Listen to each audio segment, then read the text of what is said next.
Welcome back to another tech day. I wasn't at home for the last couple of days. I was on a vacation, during which I didn't even relax. I was driving for like 6 hours straight, one way, and then from this place another couple of hours. It was mostly tedious, but I'm glad to be back. And to be honest, I forgot what I did the last time. Oh, now I remember. I perfectly solved the exercise, the machine learning exercise on classification, in which we had to create a classifier for filtering out spam from ham emails. So on this note, let's actually continue. These are the list of the Python notebooks that I've downloaded that come from the book that I'm following, Hands-on Machine Learning with Scikit-learn, Keras, and TensorFlow. And with this, we're gonna start chapter 4 on training linear models. So let me just check the script here. I have the setup. I need to pick an environment. Of course, I want the local one. It guessed properly that I have the current version of what is the sys library? It's a built-in function type to another object. So it just basically checks whether my version of Python is greater or equal than 3.7. Not important. I mean, maybe in another context it's important, but for mine, I don't think so. Oh, this took 1 second. So this one asserts that a version of scikit-learn is greater than 101. So these are the font sizes and configs. I'm gonna skip. This is the logic to create a folder for storing images. So importing path and creating a path / training linear models like we did for other projects as well. Make directory and then save figure. So this is the figure ID, the figure extension. I provide all of this to the method. It does all of this behind the scenes. I think that's important. Okay, here we are. Training models. Let's start. Bam bam. So what is linear regression? I think in this chapter we're gonna do quite a bit of math, so we should be ready for it. So here it says, in a past chapter, we looked at a simple regression model of life satisfaction. So what's this? It's life satisfaction is this theta? It's theta or theta. Yeah, it's theta. Theta. First plus the second times GDP per capita. So what this model is, it's a linear function. A linear function of the feature GDP per capita. GDP per capita. And these two are the model's parameters. So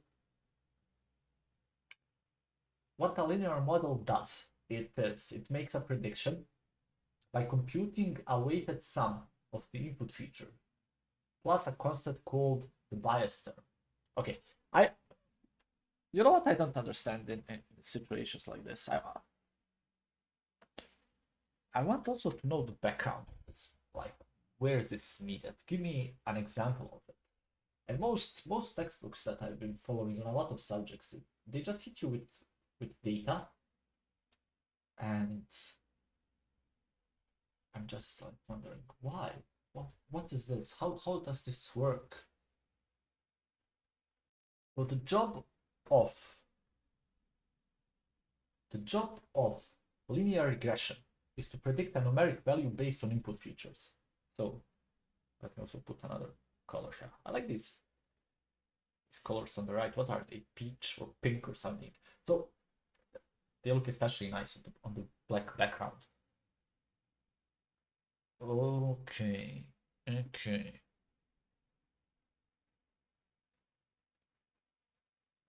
Its job is to predict a numeric value based on input features. So that's linear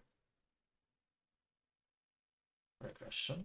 So it predicts a numeric value. Predict a value based on inputs. So it's gonna draw a straight line through our data to make predictions. And why do we use it? It's fast, it's effective, it's used for predicting prices, scores, sales, temperature, stuff like that. And we have the equation that I wrote here, but the real equation is the predicted value, theta 1 plus theta 0 plus theta 1, x1 plus theta 2, x2 plus all the way to theta n, xn. So x1, x2, and so on are the input features, like GDP, education level. Theta 0 is the bias or the intercept, and all of the others are feature weights or slopes. Feature weights or slope. Now, the way how I learn best is by an example. So I'm also gonna do an example of it. So let's have we have a data set. So it is GDP per capita, and let's say we also have life satisfaction index. And what do I have here? Let's say I have 5,000, 50,000, and 40,000, and here I'm gonna have 4.5, 6.8, 7.9. So we want to predict life satisfaction given the GDP.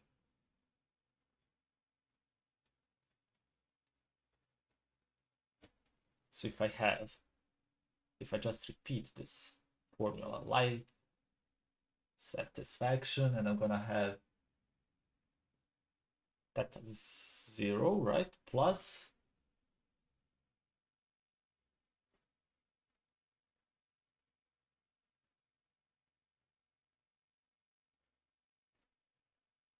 theta 1 GDP per capita. I just repeated the same formula. I don't know why I did this. All right, like ChatGPT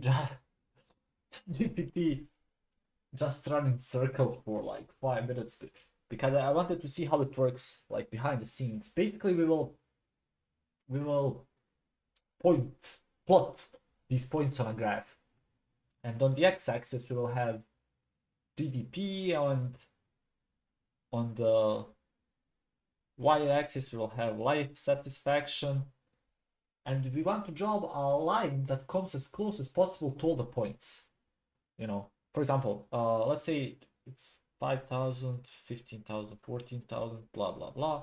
So it's like here, it's like here, I'm just guessing here, and you draw a line that goes through all of these, and then you can say, oh, okay, for 20,000, what do we have here? And we can guess the life satisfaction, basically.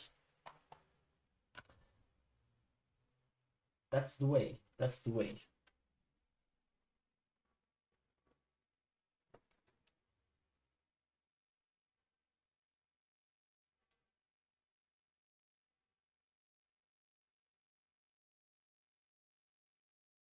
What else do we have here?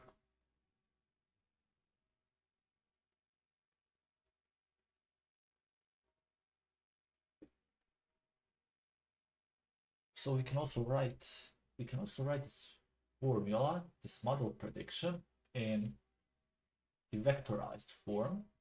It's like this. This theta h of x is, so what's this meaning? I haven't done math in a long time, not gonna lie, but let's try to understand this.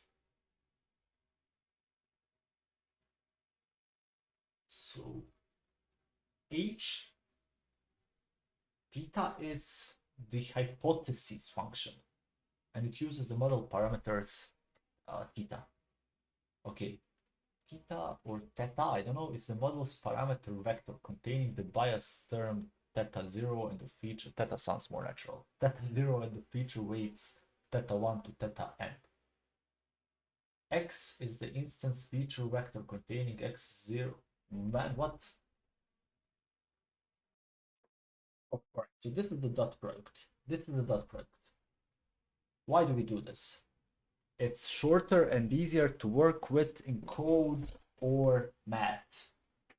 It works great for many features or many samples at once.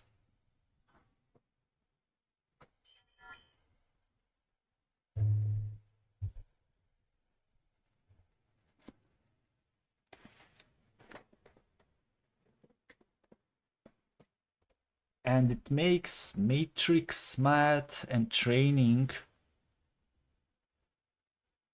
much more efficient. So first of all, I haven't done math in a long time. I haven't done even matrices and linear algebra. So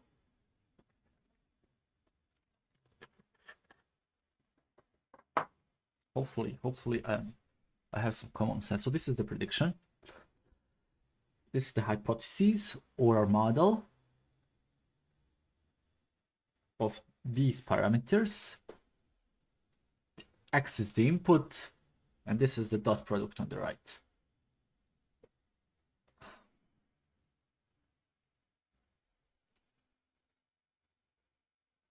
Okay, let's do an example.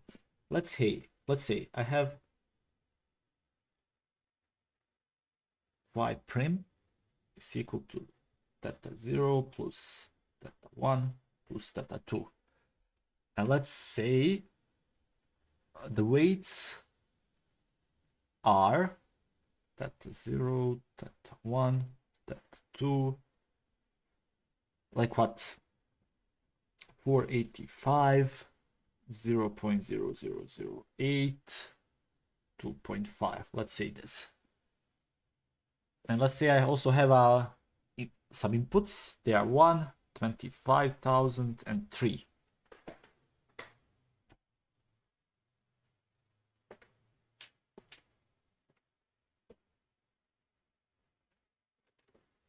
Okay, now let's do the dot product. So it's theta times x. So what's it gonna be? It's gonna be 485 times 1 plus 0.08 times 25,000, blah blah blah, plus 2.5 times 3.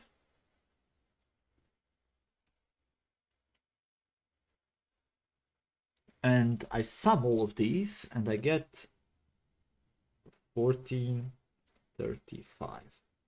Now, why is 1435 specific? Because this is the prediction for this input. Now, my question is, I know the math. I even remembered the dot product. I picked it up from my memory, but what do theta and x represent? Okay, now x is the input feature vector. It's the data we feed into the model, like a description of one thing, a house, a country, or a person. And this is the parameter vector, which is the weights our model learns.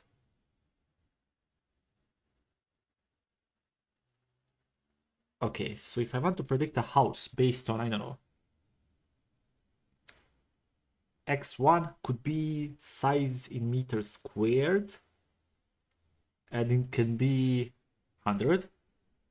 X2 can be the number of bedrooms, it can be 3, and X3 can be distance to city, let's say, and it can be 10. And we build the vector X to have these values, 100, 3, and 10, and there's also 1 here because the first vector is always 1. So, and we can have multiple of these, I assume. Again, just my assumption. Just my assumption here.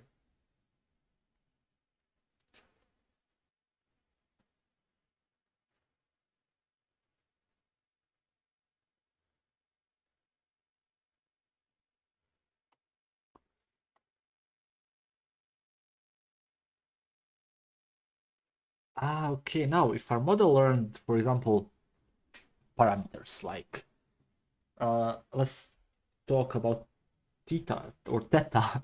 So the parameters are 50,000, 300, 10,000 minus 1,500. So let's say theta 0 is the base price of the house. Okay, let's say this says, okay, each meter squared adds $300 of price. This says here each bedroom adds $10,000, and here it says each kilometer which is farther from the city subtracts 1,500. And then we predict the price using the dot product. And if we use now this formula here, what I'm gonna do, I'm gonna multiply 50,000 with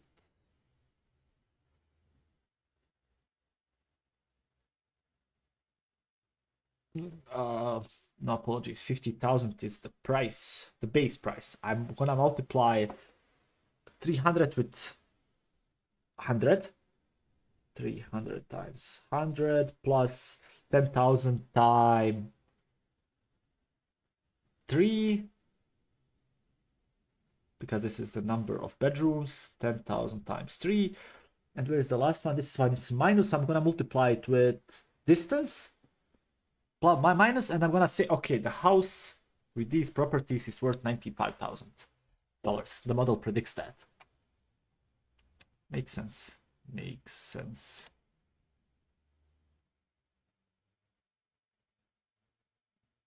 Okay, now we are gonna talk again about MSI. MSI. Do I remember what MSI is? This is a hard color, man. This is a hard one. But I need to pick a lighter one so they are more visible. Let's use this green one. So MSI X H theta is 1 over n. Here we have a sum.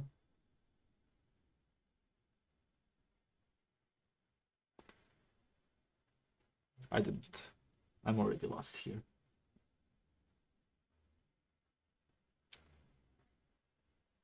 I have no idea what I'm doing.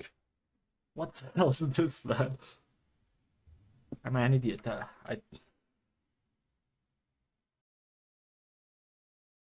So this is the MSI. This is the MSI. This is the MSI. What does the MSI do? What is the MSI?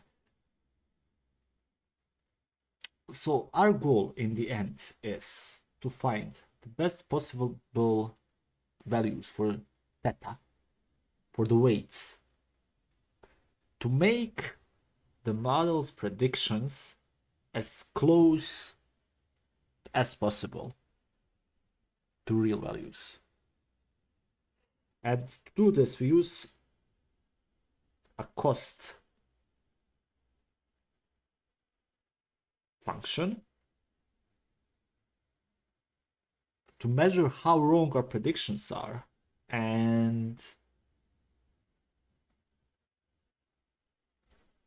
a formula for theta to find the best values that minimize the cost.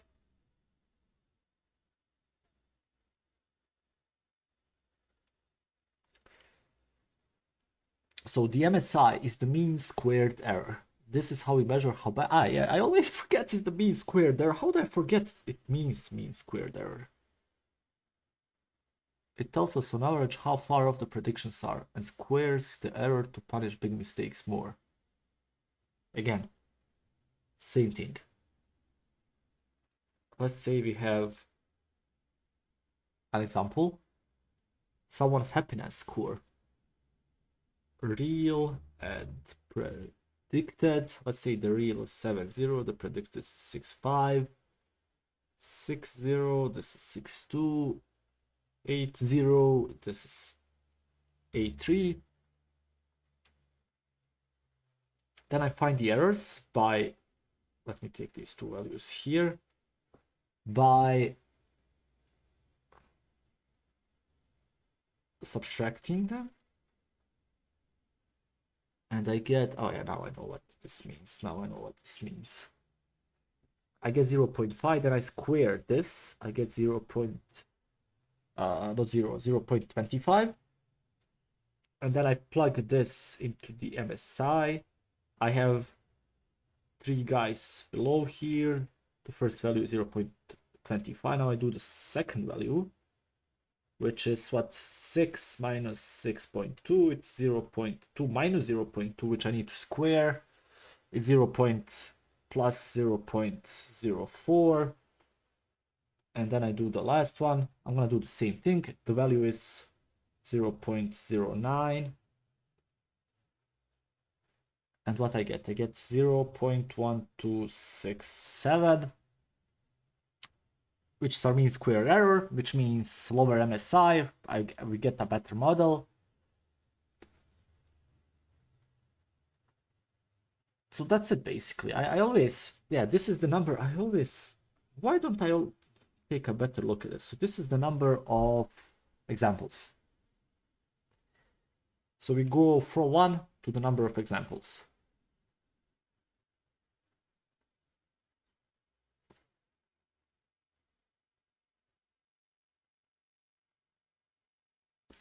This here is the prediction. And this here is the actual value, like we have here, prediction and actual value. And how we find the best theta? We want to minimize MSI. We want to find theta values that give the smallest error. We want to minimize MSI. So how we can do this? We can try lots and lots of thetas and adjust, which is the gradient descent, or we can solve for the best theta directly using math, which is the normal equation. I thought it was the Norman, because the Norman is the guy who invented this, but no, this is the normal equation. So the normal equation is a formula. Okay, what is theta? It's the x vector transposed times the x vector minus, oh god, I hate this, transposed multiplied by y. What the hell? Okay, so this is the matrix of inputs, and this is the list of actual target values. Okay, I don't need to know this for now. Let's go back to, oh, let's shut this down. Let's do some code. So this is the normal equation. Right here, we are solving it. We are really solving it. So I have 100 instances here.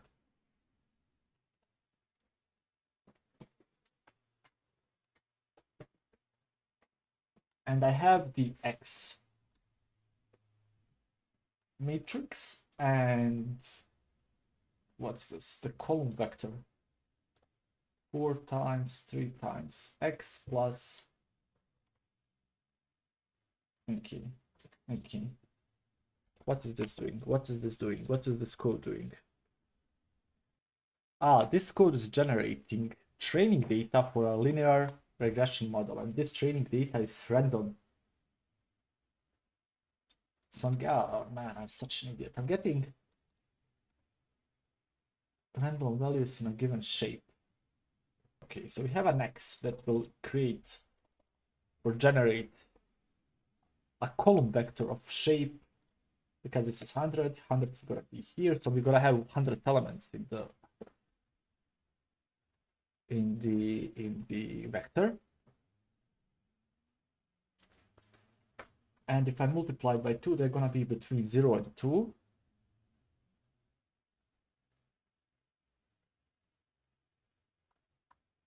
And the second one creates a target variable using this formula, 4 plus 3 times x plus random noise.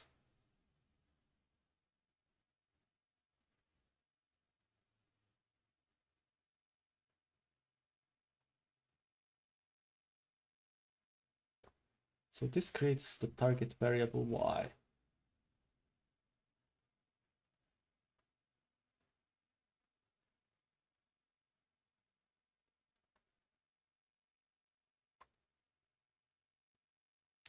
So if x is 1.1,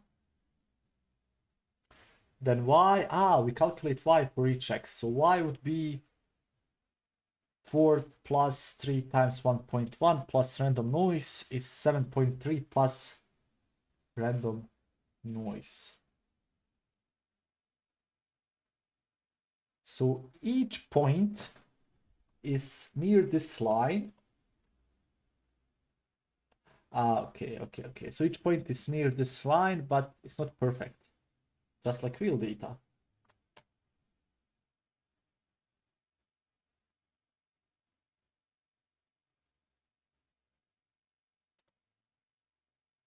So I created inputs and I created outputs.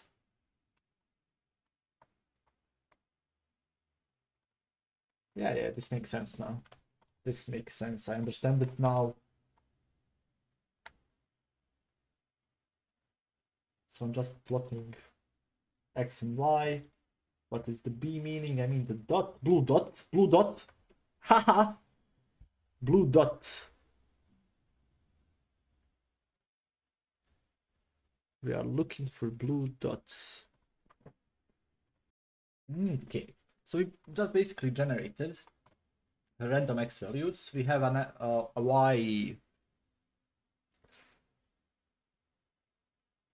values formula, and we just add one little nudge, one little random noise, so it moves noise.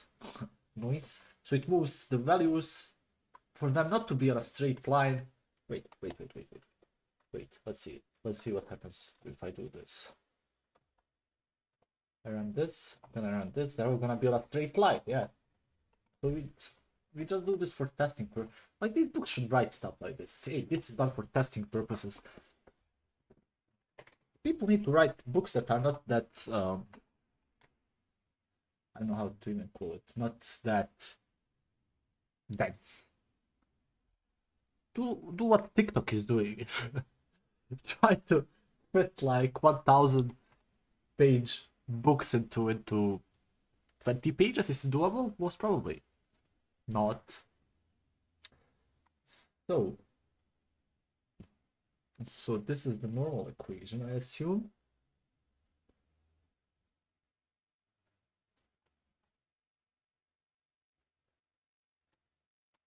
Okay, so now we want to compute theta y using the normal equation. And I assume this line of code is solved. I have no idea what this does now.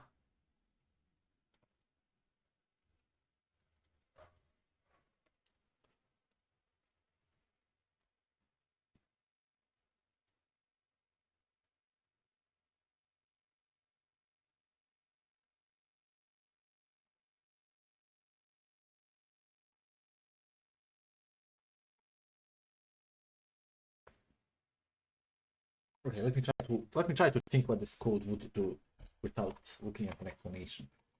Dummy feature, no idea what this does, but this is a vector B which adds add dummy feature. Argument dataset with additional dummy feature is useful for fitting intercept.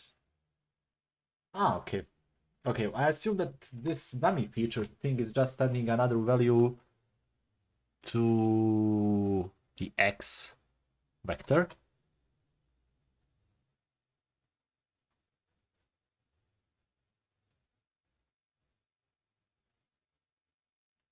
No, this function adds a column of ones to the beginning of the feature match. Yeah, it adds one to the beginning of it. Because, yeah, this is the dummy feature. This creates this value to act as the intercept term y0.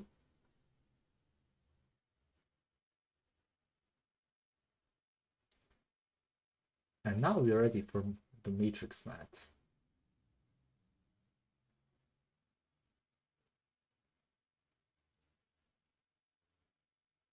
Ah, this is the normal equation, it seems. It's the formula that calculates the best possible y value. So what is the best possible y value?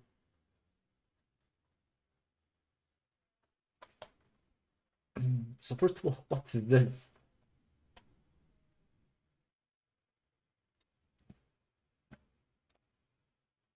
Okay, so this is the transpose of this vector.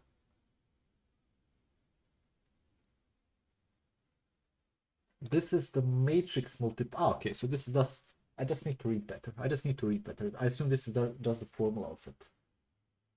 All right, have I written the formula in here? Let me check my tablet. Yeah, is this.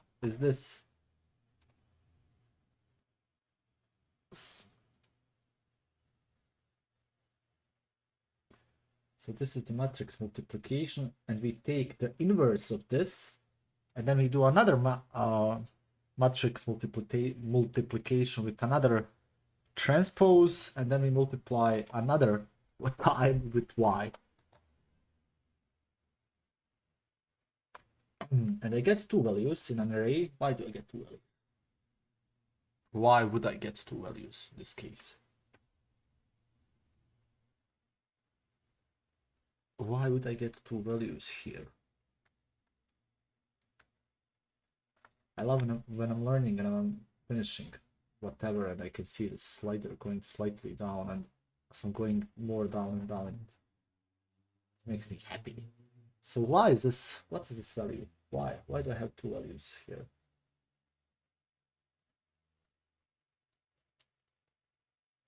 Ah, the intercept and the slope.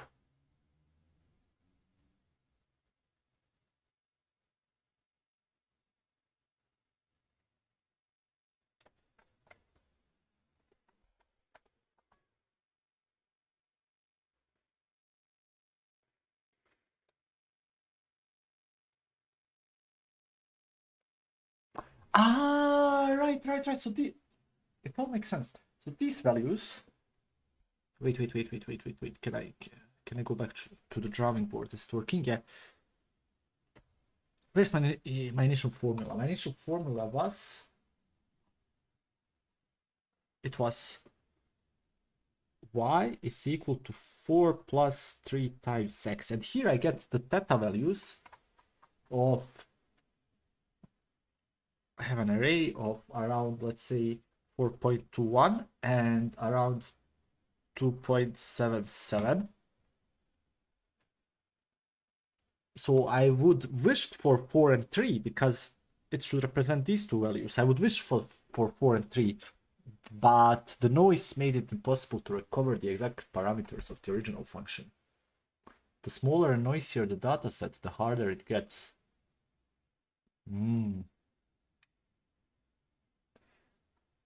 And now, what I'm doing here, wait, let me turn this off again. What I'm doing in the code here,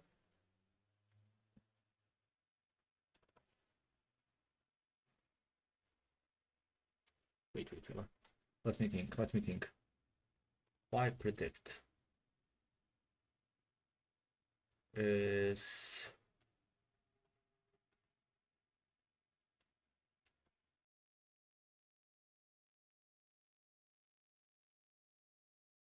so what I'm doing here, I'm okay, I trained my model and I found the best parameters. Now I want to predict what the model says for some new inputs.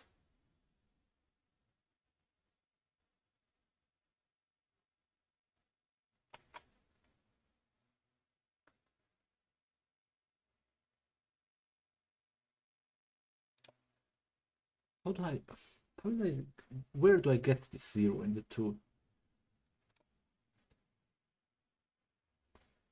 Where have I got the 0 and the 2 from?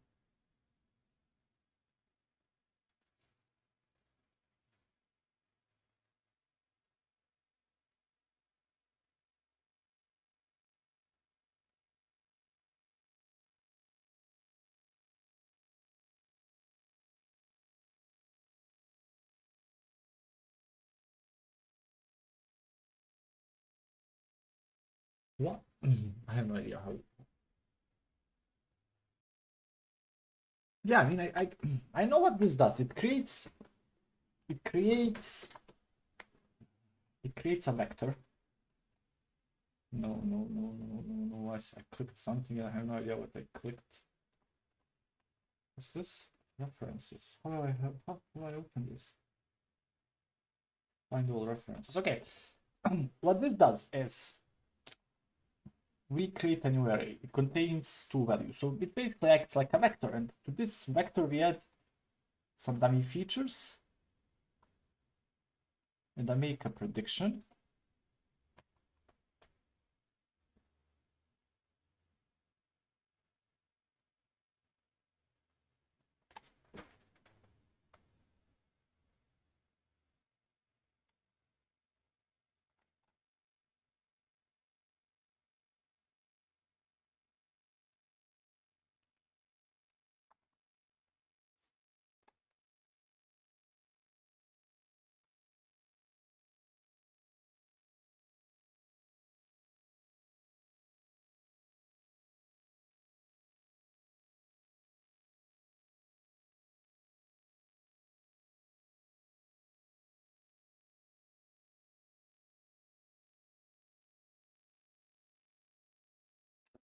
Oh my god, I know what's this again.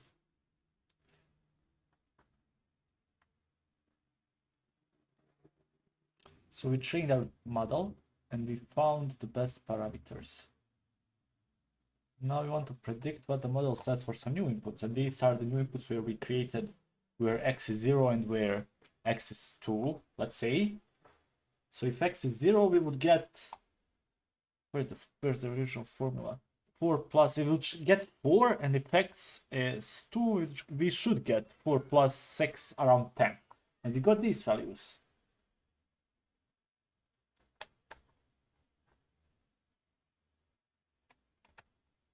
Which is close. And here,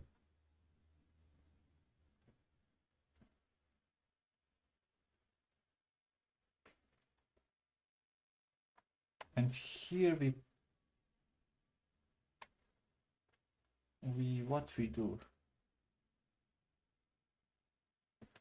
we do here, we have a figure, we plot basically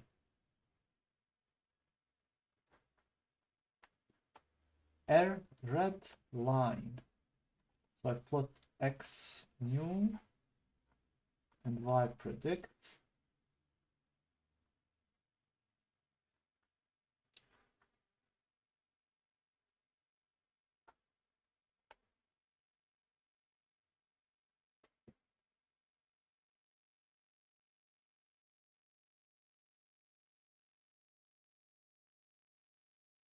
This is the line that grows through it. Because for x0, I have 4.2. For x2, I have 9.7.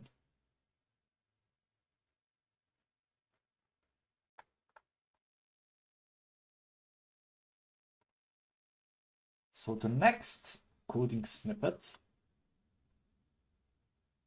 is creating a linear regression object, and it's fitting x and y. So without all of this extra magic, extra math that we did, and 4 point.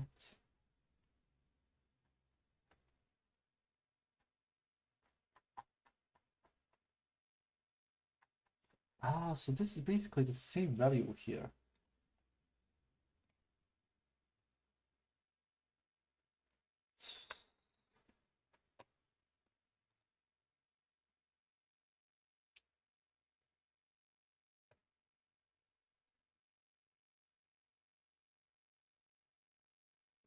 Math.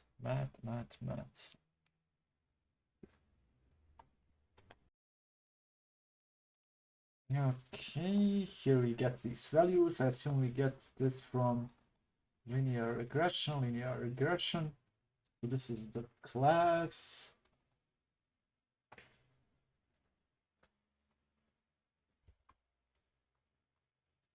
This function computes at what?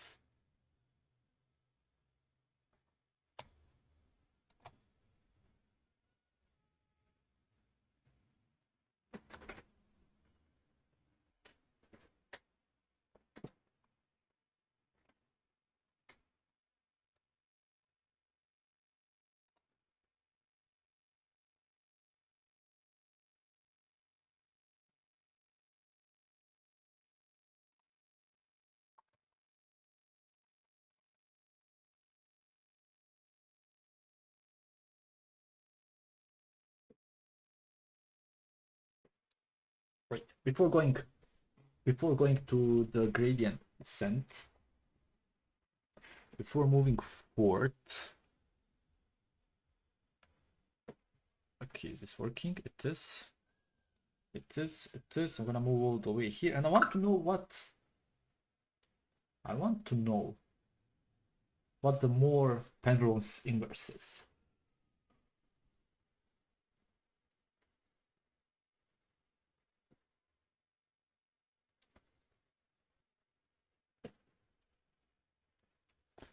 So what is the more Penrose inverse?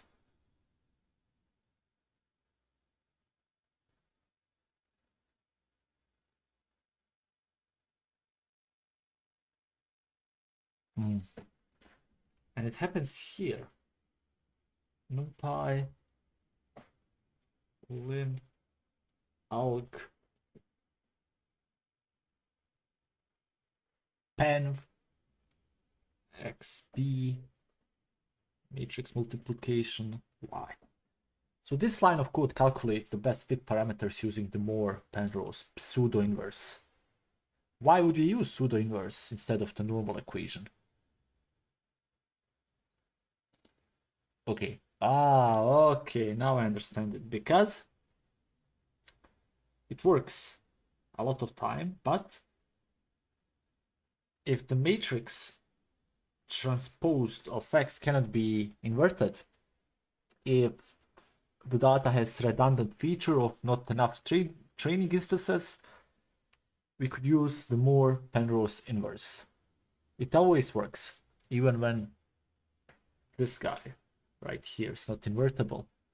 It uses a technique called singular value decomposition behind the scenes. So the pseudo inverse is just a way to reverse a matrix when a normal inverse is impossible. What? Someone found that out. Okay, I'm trying to solve this. X product theta is y. Because x is, let's say, not a square or not invertible, but we can still solve it using pseudo inverse, which finds the best possible theta in the least square sense. And there is a way how it works internally. It breaks the matrix X into 3 parts. X is equal to U times sometimes the transpose of V. I have no idea what any of these are.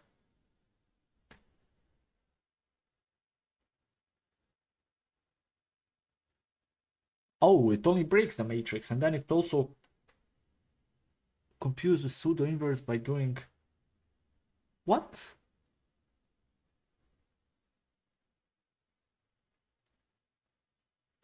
I need to do a simple example of this.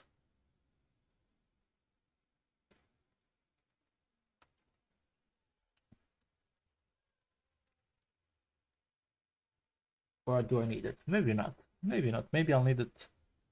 Maybe I'll need it later on. Okay.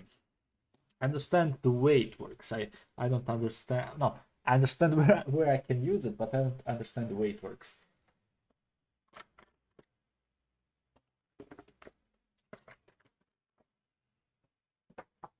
Man, this is really complex. It really amps up the complexion of these books.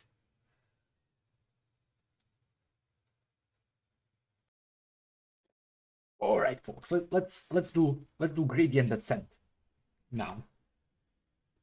Let's do gradient descent. This was one of the hardest chapters until now. It's only chapter 4. I should also go back to some software development. That's where I find the issues.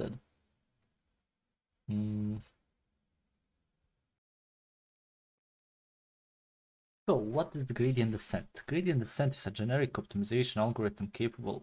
Why? What does this all mean? Capable of finding optimal solutions to a wide range of problems. Okay, what gradient descent does is to tweak params iteratively in order to minimize a cost function. Okay. So this is a classic book example. Let's see if we can find a real example, something that sticks.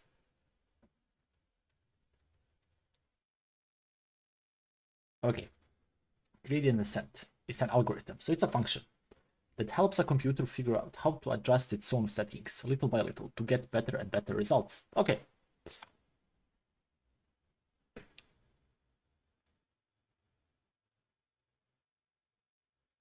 So what gradient descent does, and here's an analogy from the book. It says, okay, so where are we? We are on a mountain here. We are on a mountain and it's foggy. Like we can't see anything, right?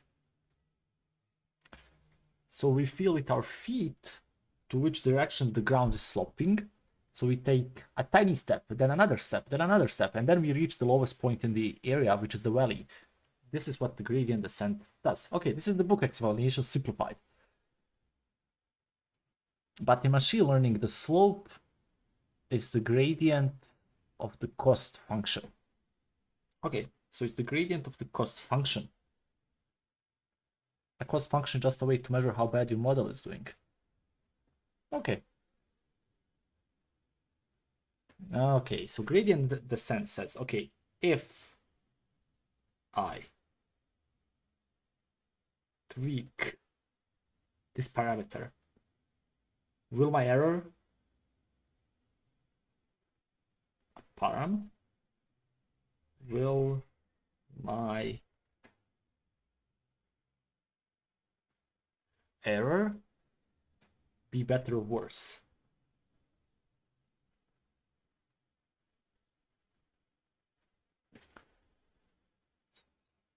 So how it works, we start with random guesses for our model's parameters.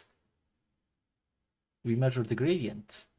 We take a small step in the direction that reduces the error, and we repeat the steps. We repeat the steps until the error stops getting better and we reach the minimum.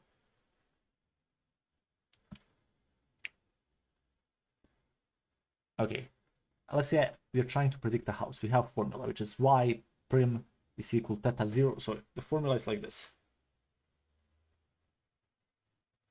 Plus this is 0, this is 1 times size. This is the formula. And we say, okay, what if theta 0 is 10,000 and theta 1 is 100? So we check the cost is high. So we calculate how much to nudge each values to lower the cost, and we update it, and we get, I don't know, the base value to be 9500, and this one to be 120. Cost goes down. Okay, we repeat it until cost stops improving.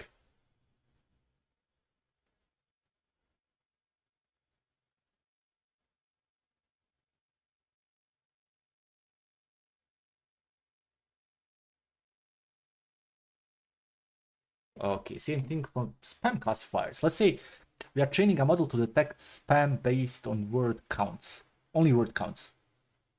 So the gradient descent is gonna help the model try out different values, weight values for each word. It's gonna adjust these weights until it minimizes the number of wrong predictions. Okay.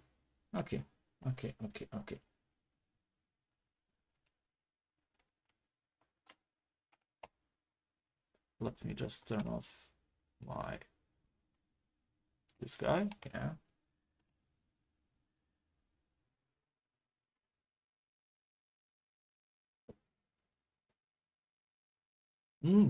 Okay.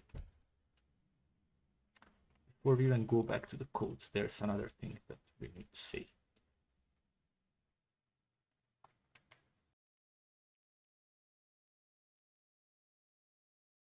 Now, there is something called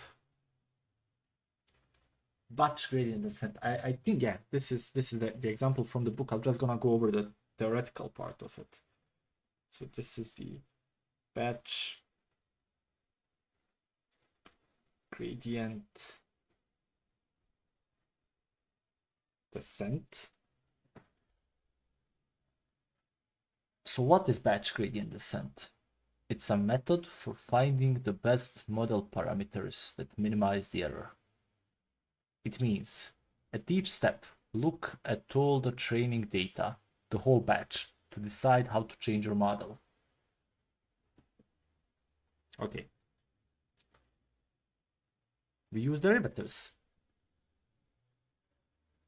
To minimize a function, we need to know if I change theta just a little, will the error go up or down?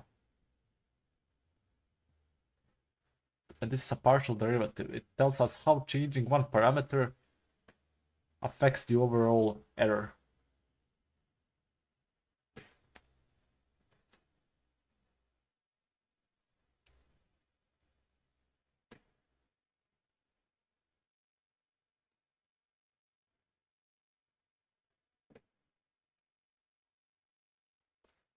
And this is going. This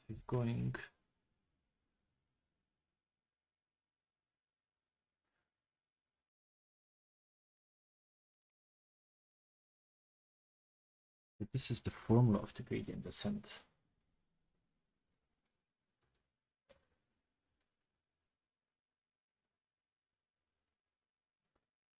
Minus alpha, I have no idea what this one does.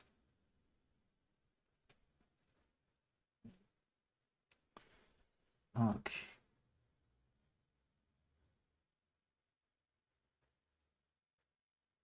So I assume this is the output based on X. This is the input.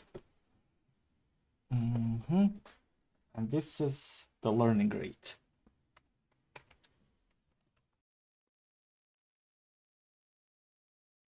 Give me one real world example. Nice. Okay, I have one. Let me move to a new page. And I think I'm gonna end this section. I'm not gonna end the stream. I'm gonna end this section of today's stream once I finally get what the fuss about this is all about. So what do we have? Let's say we are building an app that helps estimate house prices. Okay, we know from real estate data that larger houses tend to cost more, and we want to train a model that learns this relationship. So let's say we get some data. We have house size, wait, like this, house size in meters square, and the price in thousands of dollars, hundreds of thousands, sorry. 50 is 150,000 as 60 meter square houses. 170, let's say we have 100, 120, and a 200 house. 250, 280, and 400.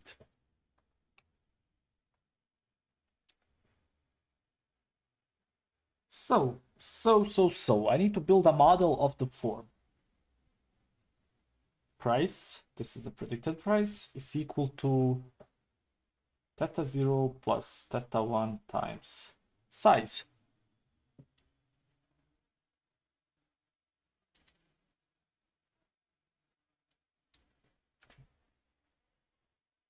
So we don't know what the best values for theta 1 and theta 0 are, but we can start with a guess. Let's say the guess is the base price is 100 and theta 1 is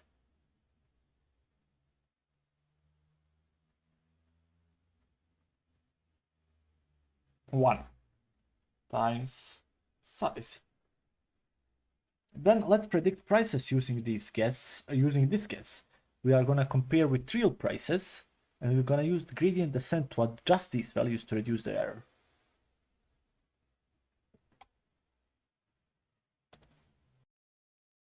Okay, let's turn off the tablet here, and we're going to do this. So this is the code.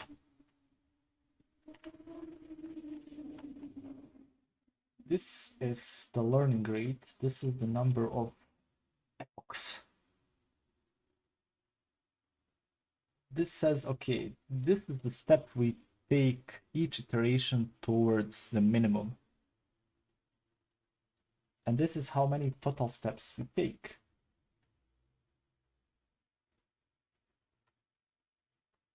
And this is the number of instances. Let's say we have only 5 of them. So we could have an array that's with tower examples. We can have an array with tower examples. For example, we can have 150. This is for one house. And then we can have 160 all the way to the last one, which is 200. And let's say here,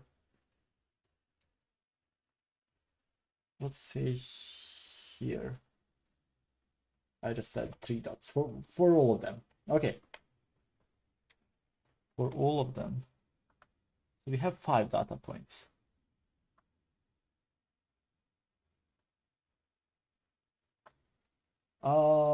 We produce randomly model parameters. So in this case, theta could be, yeah, this, which is random, right? No, this is not random. This, wait. Print theta. Now these are the randoms, and they're gonna come in the end to be like this. So we start with a line like, let's see if these are random.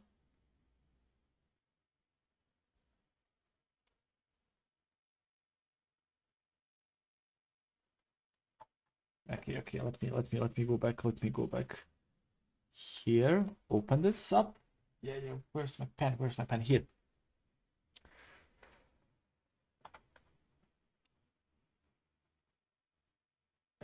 So what happens here, right? This is the first value.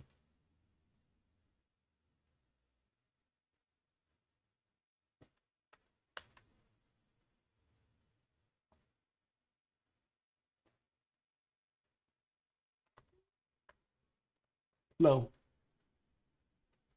Let's see what happens with this. We have xb multiplies theta. So if we have our xb, which we already shown, which is just this value. Okay, let me maybe do it. 1, 1, 1, 1, 1, 50, 60, 100, 120, 200. And I multiply it with the theta, which is the randomly generated one. It's going to be 0.49 and minus 0.13.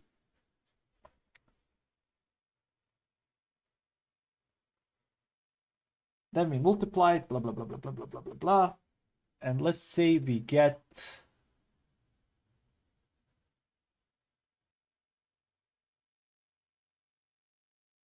Let's say we get some random values. Oops.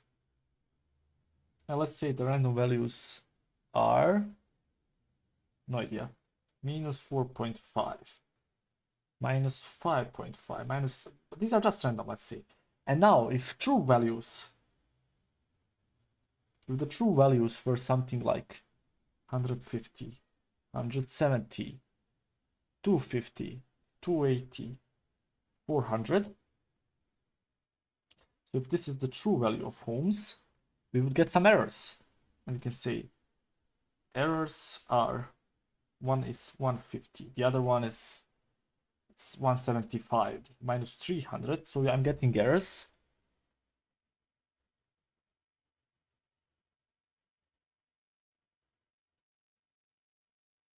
Then I'm calculating the gradients. Now this is the part that's a bit confusing. We calculated the errors. And I'm multiplying errors with the number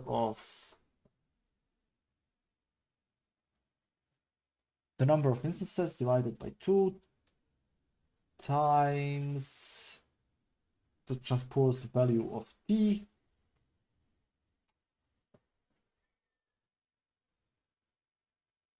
Okay. All right, let's stop it. My brain is melting. I'm gonna turn this off. I'm gonna turn this off as well. Maybe I won't. Maybe there's something else that's of interest.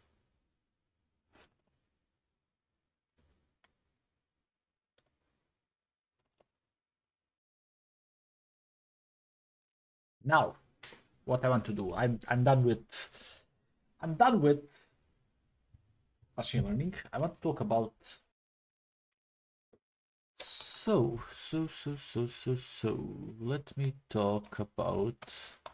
let me talk about design patterns. But first, let's go over, the basics of OOP. It's the most simplest thing ever.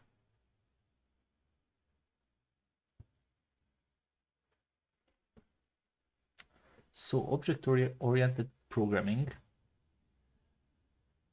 is a paradigm which is based on the concept of grouping data together, grouping the behavior of data together, and grouping pieces of data and the behavior into buckets called objects, which are constructed from a set of blueprints defined by a programmer. And these set of blueprints are called classes. All right. So this is, I just want to take my other pen. I like this a bit more.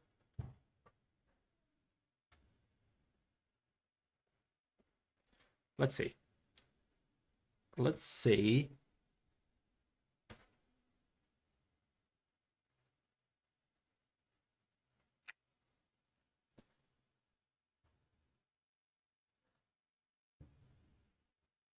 okay, I have a cat This is not the correct pen. Is this the correct pen? Okay, yeah, it is. It is, but I like this color. So I have a cat.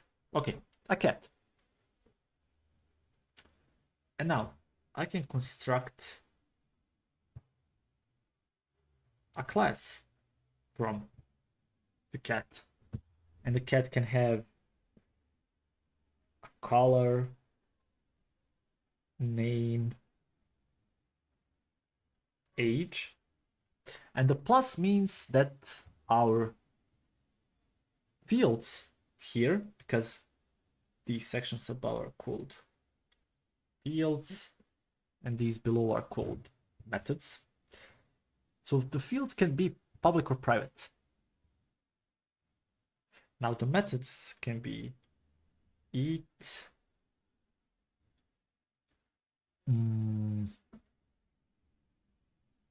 sleep, meow,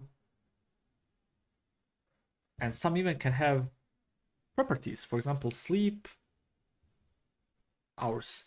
How many hours will the cat sleep?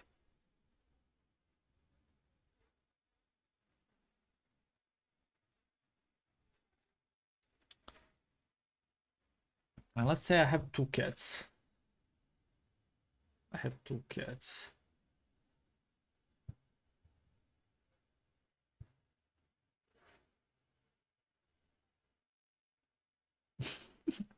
Okay, one cat, even though it looks more like a dog, and another.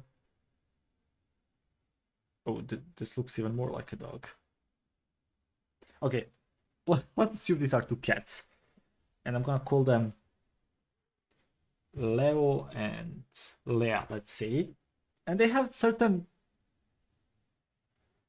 properties of its own. And each of them, Leo is a object and Leah is an object. And Leo can have a lot of attributes like the ones we mentioned: name, age, color.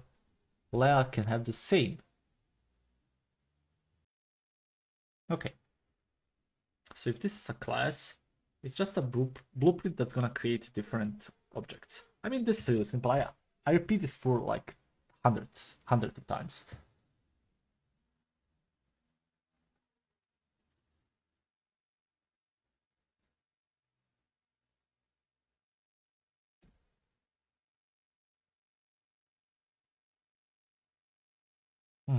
Okay, so these are only cats. We can also have dogs. Simple. Because cats and dogs are similar, but not the same, we can create a parent class called animal, which is a superclass that, while the dog and the cat classes are subclasses. And subclasses inherit from the superclass.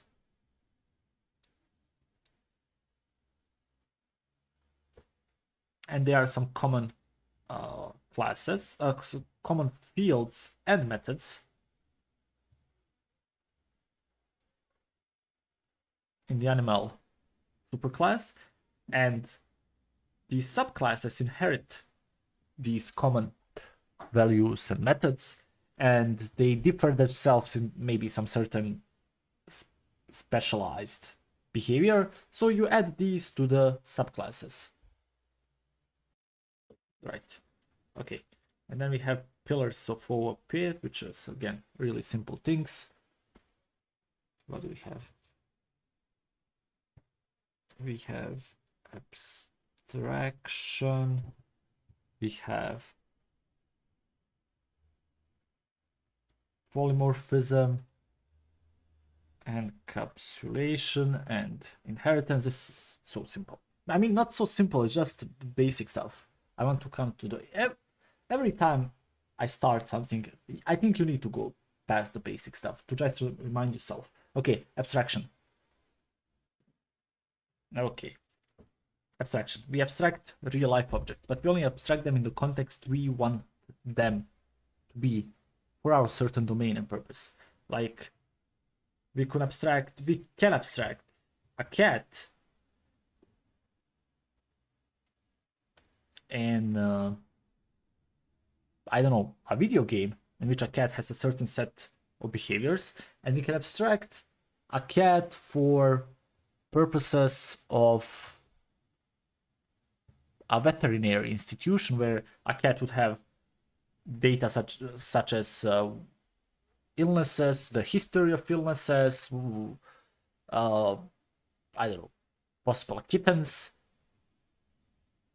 hierarchical data like ancestors and stuff like this. And in a video game, it should have data such as color, behavior, different data for different purposes.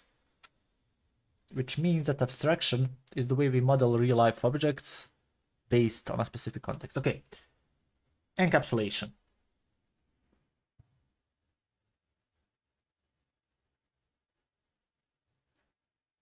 Encapsulation just means, okay, the object we create, it has an interface. An interface with which we can interact. And we hide certain properties and behaviors from other objects. And we expose only a certain set of the interface to the program. But this just means, okay, we make something private, in a sense.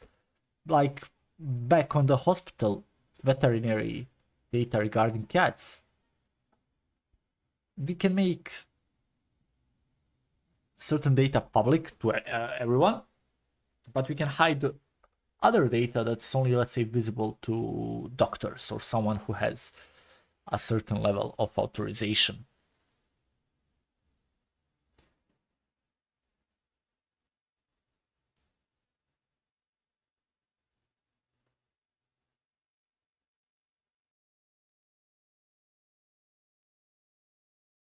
Okay, we also have inheritance, the ability to build new classes on top of existing one, or derive data from superclasses. So we have a parent class, we have a child class. The child class is a little bit different. Some code is different. We don't want to duplicate code, basically. If we have something that is really similar, we can extract data into the superclass, let those two classes like dogs and cats, let them inherit certain fields or certain behaviors.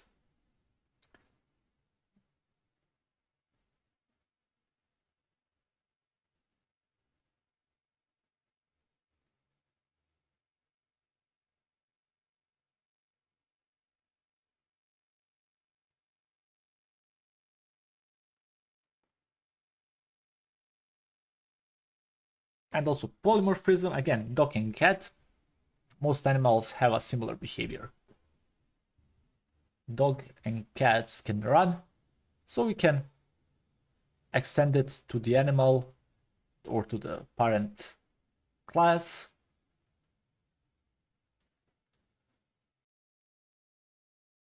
Where are we? We are at 2 hours and 10 minutes. Nice. So, design patterns. I just wanted to do a quick recap of object-oriented programming, but I don't care much about it. Design patterns. Why do we need design patterns? First of all, we need design patterns because we want to design good software. We want to design good architecture. And in order to design good architecture, we need to have a couple of principles that we can care to, like writing clean code.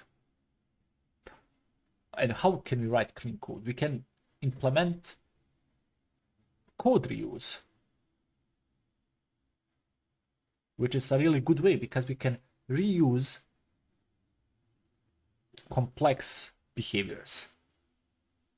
Instead of developing it over and over from scratch, we can reuse it from another place if we warrant the same behavior.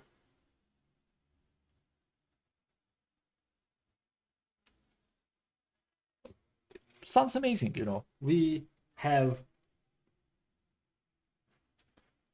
certain set of behaviors in one class, and then we have it in another. If it's similar, we can just extend it, but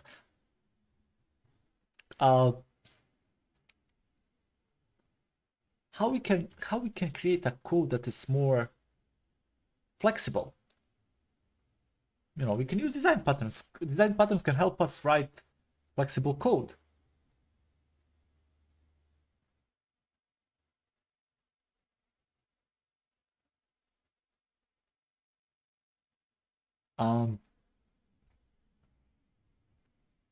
We can also extend it and stuff like that. So okay. Okay.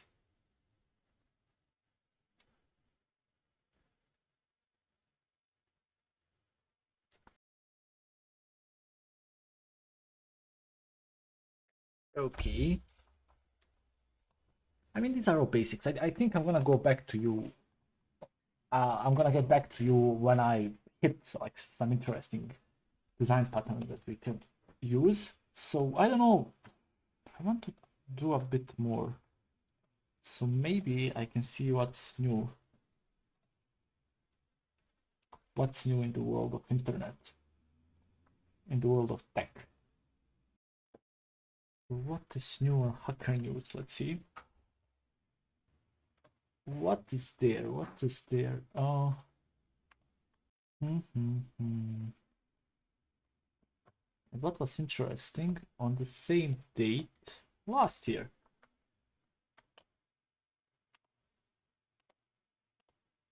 Let me close this. It's my tablet off. Yes.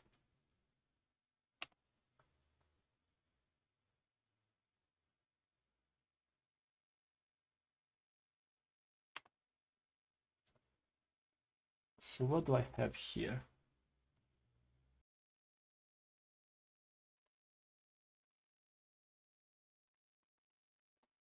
What is this? New date. What the WTF? How well do you know JavaScript's date class? Okay, this is a quiz. This is a quiz. This is a quiz.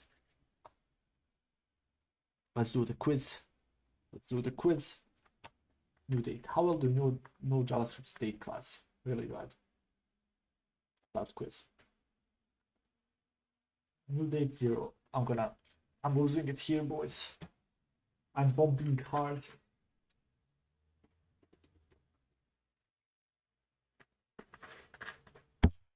Oh no. I'm bombing hard. No idea. No idea.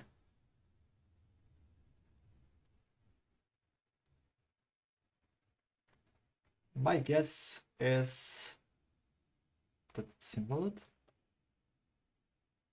The string 0 is interpreted as the year 2000. What? Okay. New date 0 as a number.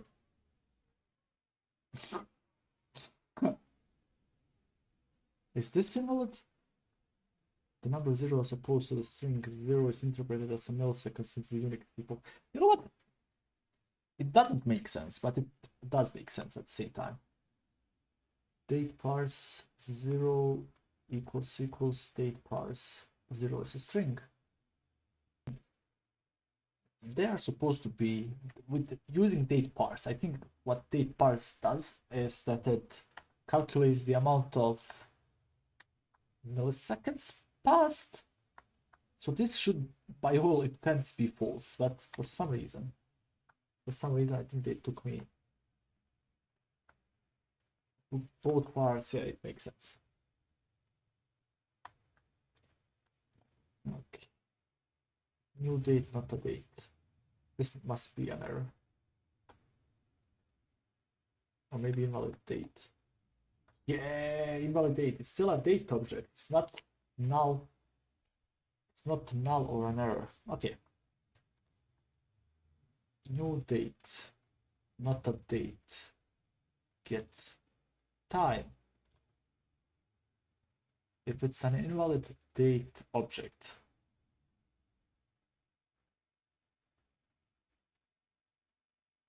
if it is an invalid date object, it wouldn't be smart when designing it to return a 0. So I'm gonna cross this out. I think it's none because I did encounter a lot of errors. Yeah. Okay. Next question. New date, not a date to ISO string. Is this a null or a range error? New date, not a date to ISO string. None again? Shows a range error. Yeah, I think I remember encountering this. To time string.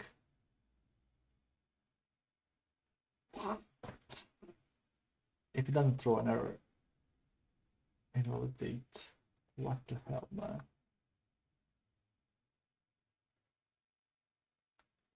This must be invalid. This one doesn't exist.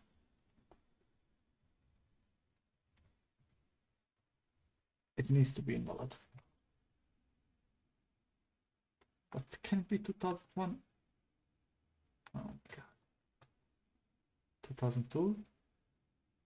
This one won't work. Except for some reason 2 is interpreted as a month and the year is set to 2001. 12.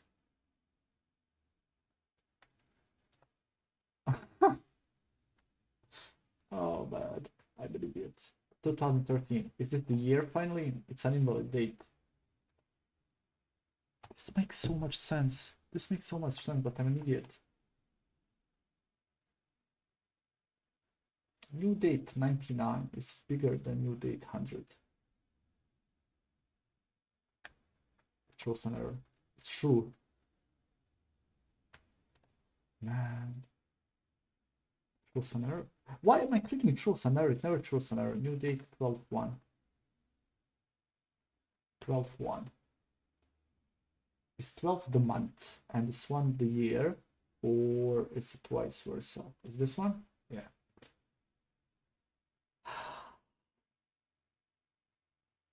December 1st. It doesn't make sense. 12-0.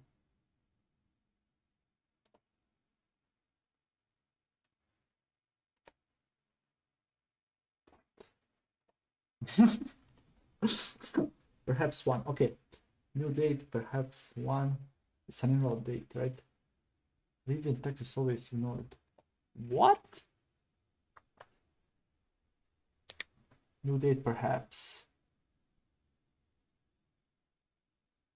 It's an invalid date, right? Yeah. Maybe 1. It's not an invalid date. It's one of these guys. It's this one. Maybe sparse as the month May. And for some reason this expression cares about the local time zone. What? 4th of May 2010. Okay. 4th.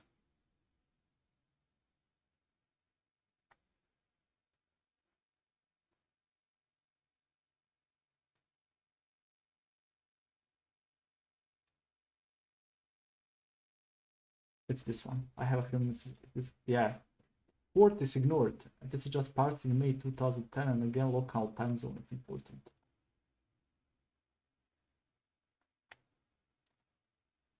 May 4 UTC. I have no idea. I guessed it. May 4 UTC. I guessed it again. Can I guess 3 in a row? May 4 UTC. Okay. I guessed it. I don't know. Now I missed all of them. Man, this is invalid. No. I guess only 10. Temporals coming soon anyway. Thank you. Thank you, Sanhu. Do I have anything else?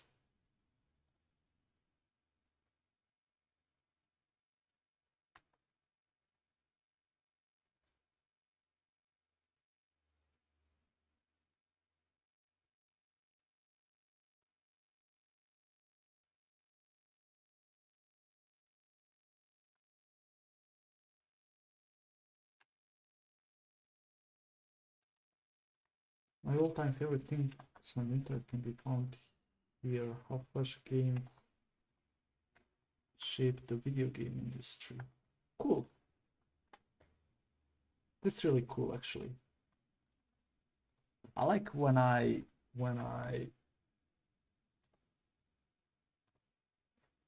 jump into a rabbit hole of cool things.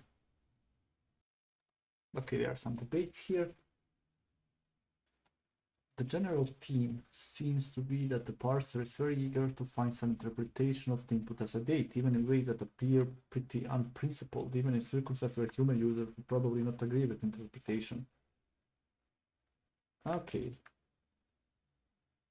You couldn't start to guess all of these, it's so random noise. Built-in temporal API, yeah, I can't wait for this. So there should be the temporal API coming next.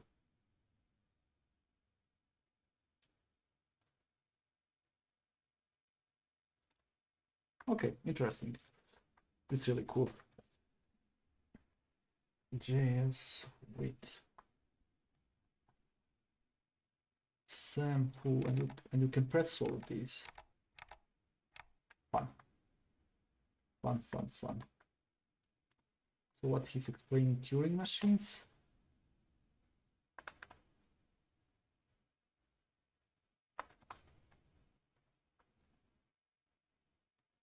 This is really cool. I like this, but I love the links as well. Omnivore. What is the omnivore? Omnivore, no idea.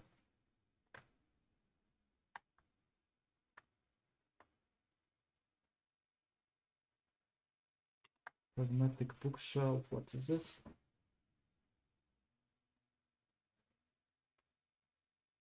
Oh, this looks interesting as well. By developers for developers. Yeah, it really is by developers for developers because it looks early 2000. But this whole guy, some who dev, respect, man. Respect.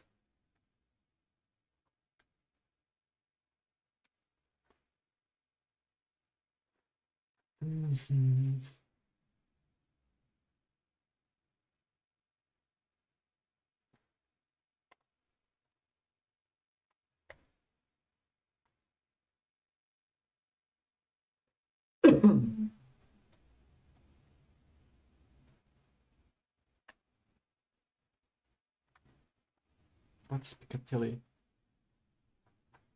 This almost seems like a really cool site. Okay, let's do one more. Can I bookmark all tabs? Yes, I'm gonna bookmark all of them. And let's do this one.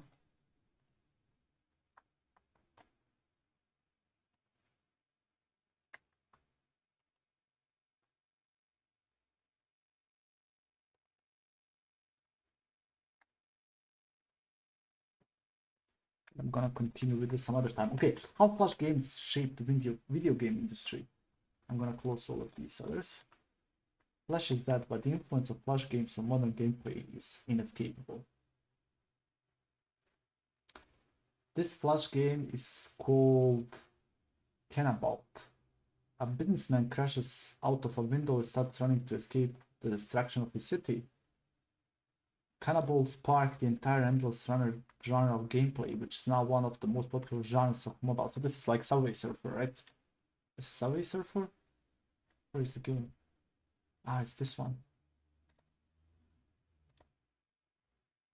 Can you jump? Can you jump? No, so I'm not playing. It's not interactive.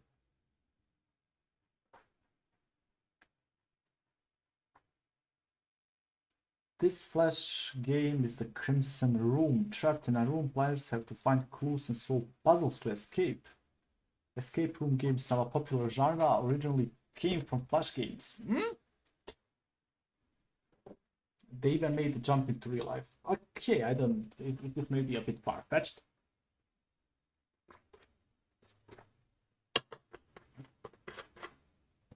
No idea. So what's this? There were many more Flash games. Yeah, there were a lot of them. Played billions of times on thousands of different gaming websites. It was creative chaos. Okay, Flash games were the gateway for many developers in the game industry and served as an experimental playground for distilling games down to the most pure engaging elements. At the end of life of Flash in December 2020. Why did they get rid of Flash? What's happening with Flash, brother? It all started in 1996 when the Flash player was first released, or I most probably gonna come to it.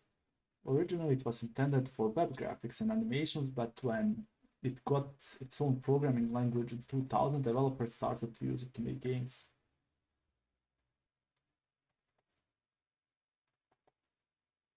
Ah, the first automated Flash game website, Newsgrounds. I remember Newsgrounds.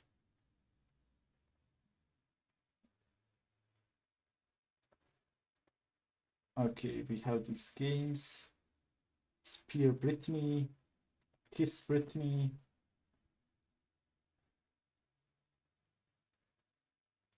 The Flash workflow. Flash has a designer-centric workflow that brought together art, animation, and coding.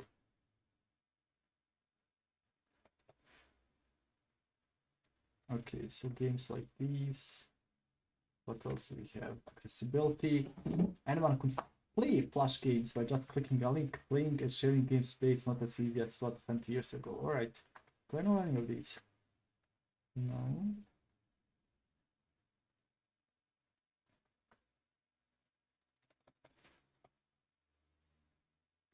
Ah, most Flash games were featured in thousands of different websites. If a game didn't connect with the audience of one site, it could still reach many others. The internet was a more decentralized place back then.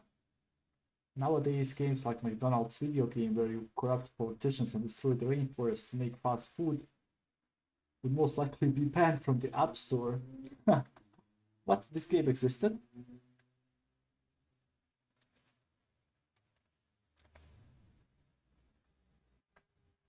The McDonald's video game.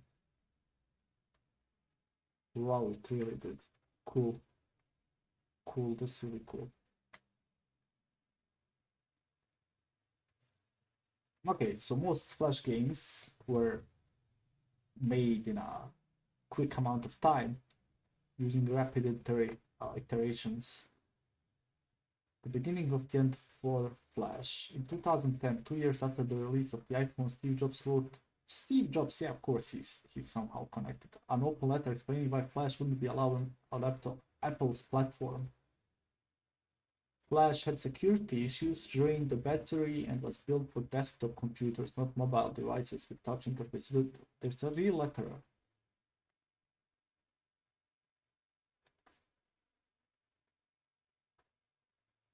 I hate Apple. Can we open this? Steve Jobs.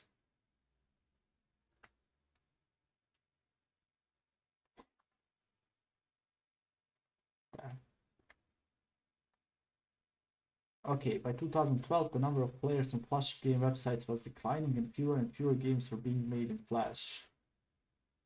Okay. Ah, too sad. No. No. No.